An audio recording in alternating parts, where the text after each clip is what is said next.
You know, you loving them after they've done unforgivable stuff to you is not a sign of how much you love them. It's a symptom of being in a trauma bond. Trauma bonds are also called betrayal bonds or fear bonds, and they get compared a lot to Stockholm Syndrome, but it's not quite the same thing. They're both rooted in survival, but they're not the same thing. When you're trauma bonded to someone, they are the pain and the comfort. When they hurt you, you seek them out.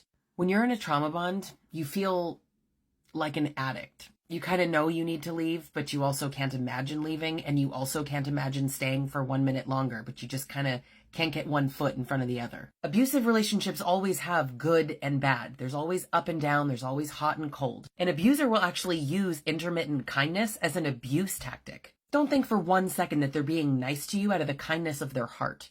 The good exists to facilitate the bad. You put up with the abuse because sometimes they're really nice. This is what creates the addiction. Trauma bonds are not love. Stronger.